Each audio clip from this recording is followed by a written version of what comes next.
ये जो बिल है, सबसे पहली खाम तो ये है कि ये एंटी कॉन्स्टिट्यूशनल है, क्योंकि कानून बनाने का अधिकार स्टेट को है। जो फार्मर बिल है, ये अधिकार स्टेट्स को है, लेकिन यहाँ पर किसी स्टेट को पूछा ही नहीं गया है, किसी स्टेट ने, बल्कि सारे स्टेट तो विरोध कर रहे हैं। अगर इस कानून को, इस बिल को टेबल पर लाया जाता तो ऑब्वियसली सारे स्टेट मना कर देते कि हम हमारे स्टेट में ये कानून नहीं बनने देंगे। तो सबसे पहला खामी ये है कि ये एंटी कॉन्स्टिट्यूशनल है। बनने के बाद इसमें क्या है कि यहाँ का जो फार्मर है, किसान है, ये किसान अब उन्हीं के जमीन पर मजदूर बन के रह जाएगा, क्योंकि इन लोगों को अधिकार नहीं होगा। एमएसपी हटा दिया है, एपीएमसी हटा दिया है, और ये सारा अधिकार जाएगा अडानी अंबानी के लिए, क्योंकि इन्हीं के पैसों के ऊपर मोदी जीत के आए हैं, मोदी प्रधानमंत्री बने हैं और उन्हीं के आदेश पे काम कर रहे हैं। और इसीलिए ये देश धीरे धीरे मोदी अडानी और अंबानी को बेच रहे हैं। तो ये मोदी समर्थक पता नहीं कौन से ग्रह से आए हुए हैं। ये अंधभक्त भी नहीं बोल सकते इन लोगों को।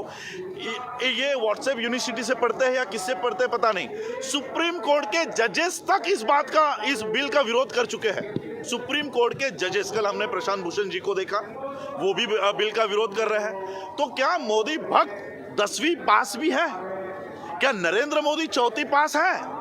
इस देश के प्रधानमंत्री को पता नहीं है कि बिल क्या है। ये सिर्फ अडानी अंबानी ने बना दिया, ये लागू करता है क्योंकि उसके पास नंबर है, number of member of parliaments है, राज्यसभा में बहुमत है। लेकिन मैं मोदी जी को बताना चाहता हूं कि राज्यसभा में आप बहुमत में होंगे, संसद में बहुमत में होंगे, लेकिन देश में हम बहुमत में हैं। नहीं, देखो, ये तो मोदी जी की स्टाइल है। जब मुसलमान सीए का विरोध करने बैठ जाता है तो वो पाकिस्तानी हो जाता है।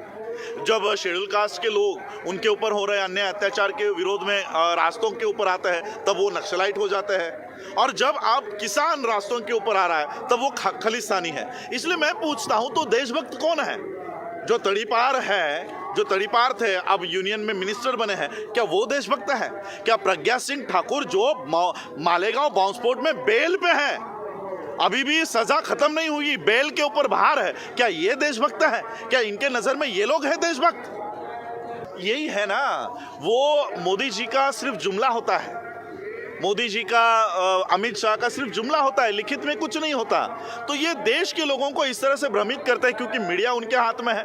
पूरा मीडिया दिन भर इस बिल का समर्थन कर रहा है, आज तक समर्थन कर रहा है, बाकी रजत शर्मा समर्थन कर रहा है, ये सभी लोग इस बात का समर्थन कर रहे हैं। तो क्या देश के लोग पागल हैं? क्या इन लोगों में एडवोकेट बैठे नहीं हैं? क्या इन लोगों में जजेस बैठे नहीं हैं? क्या हम लोगों को समझ में नहीं आता क्या लिखा है क्या नहीं लिखा है? तो ये सिर्फ इन लोगों को, देश के जो लोग हैं, अंधभक्त है, जो बीजेपी फेवर के हैं, उनको ये बताना है कि हम लोग ऐसे ही विरोध कर रहे हैं, विरोध करना है इसलिए विरोध कर रहे हैं। क्या हम लोग अपने बीवी बच्चों को छोड़कर, अपने घरों को छोड़कर यहाँ पर ठंडी में बैठने के लिए हम लोगों को क्या मजा आता है? हम लोगों को हमारा काम करने दो। हम अपनी नौकरियां छोड़कर, बिजनेस छोड़कर, शिक्षा छोड़कर यहाँ पर रास्तों के ऊपर बैठने के लिए नहीं आए थे।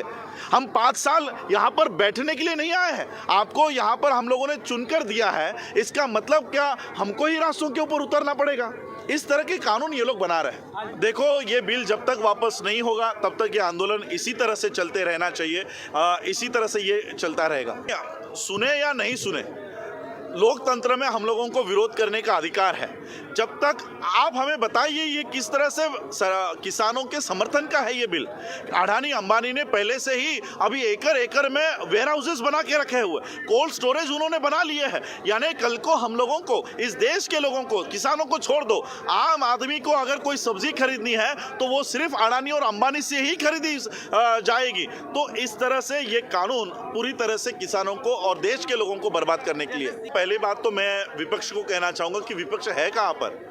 राहुल गांधी जी तो बाहर, देश के बाहर मौज मस्ती कर रहे हैं। इस देश का जब विपक्ष नहीं होता, इस देश का जब विपक्ष मर जाता है, सो जाता है, तब इस देश के लोग विपक्ष की भूमिका करते हैं। और इसलिए ये किसी पार्टी का नहीं, ये देश के लोग हैं जो विपक्ष का काम कर रहे हैं। ये अंदरूनी मामला नहीं है, देश का संविधान अंदरूनी मामला नहीं है।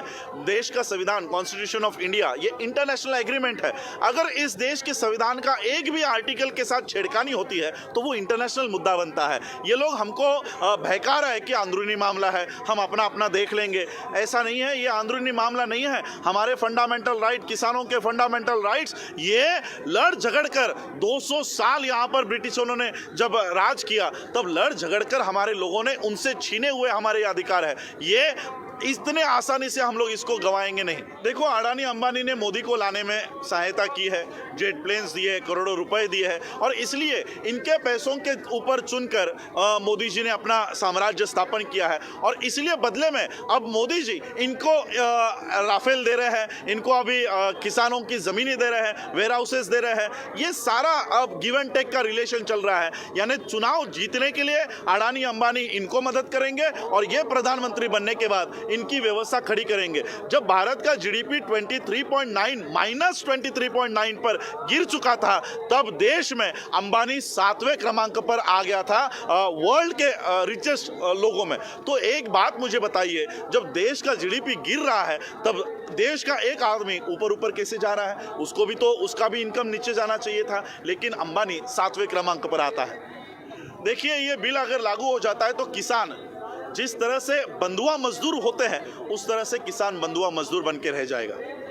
ये स्मृति ईरानी तो एक तो पढ़ी लिखी नहीं है, एक तो पहले 10वीं पास नहीं थी, फिर 10वीं का सर्टिफिकेट जाली लेकर आई, अब 12वीं पास का जाली लेकर आई। ऐसे लोगों को मिनिस्टर बना दिया है। तो ऐसे लोगों को, मुझे लगता है इन लोगों को तूल देना भी कोई इम्पोर्टेंस देना भी कोई अच्छी बात नहीं है। नहीं, इसलिए मैं कहना चाह रहा हूँ कि ये आंदोलन सिर्फ किसानों का नहीं होना चाहिए। इस देश का प्रियम्बल लिखता है कि we the people of India, हम भारत के लोग, और इसलिए ये किसानों का आंदोलन नहीं है। मैं किसान नहीं हूं, मेरे पुश्तों ने कभी हल नहीं चलाया, लेकिन फिर भी मैं आज इस आंदोलन में हूं। क्यों? क्योंकि मैं भारत का एक इंसान हूं, इस देश में रहता हूं। ये किसान अगर काम नहीं करेगा तो मेरे घर में चूल्हा नहीं जल सकता। इसलिए हम लोगों में ये भावना होनी चाहिए कि किसान के लिए हम खड़े रहेंगे, हमारे लिए किसान खड़ा रहेगा, विद्यार्थी भी यहाँ पर खड़े रहेंगे, गृहिणी खड़े रहेंगे। इसलिए ये आंदोलन सिर्फ किसानों का नहीं है, देश के लोगों का है।